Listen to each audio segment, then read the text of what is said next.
Well, I think it's a great tragedy, and it's just an example of the terrorism that is operating C'est une throughout the véritable world. tragédie et une nouvelle démonstration du terrorisme international. Nos relations avec elle étaient excellentes.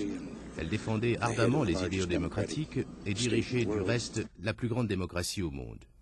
Une foule a envahi les rues de New Delhi peu après l'annonce de l'attentat. Les dirigeants du monde arriveront sous peu pour assister aux funérailles nationales du leader de la plus grande démocratie du monde.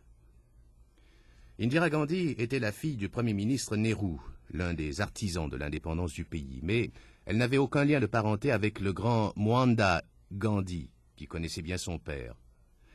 Lorsque son père devint le Premier ministre indien en 1947, Indira l'accompagne partout à titre officiel. En 1959, elle est élue présidente du Parti du Congrès et devient à son tour Premier ministre en 1966.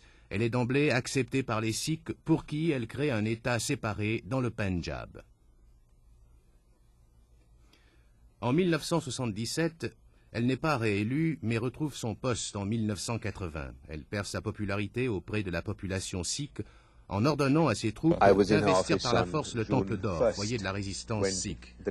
J'étais dans son bureau le 1er juin lorsqu'elle a décidé de faire mouvement au Pendjab et elle a prononcé un discours le lendemain. Les troupes ont fait mouvement après. J'ai pu constater la peine que lui causait cette décision. Elle m'a dit « Voilà la décision la plus difficile de toute ma carrière politique. » L'attaque du temple fait 600 morts. La manière dont elle traite la crise du mois de juin éveille les critiques sur l'ensemble de sa politique intérieure. Madame Gandhi était le porte-parole du tiers-monde. Elle dirigeait l'organisation des pays non alignés et avait d'ailleurs accueilli leur conférence l'an dernier.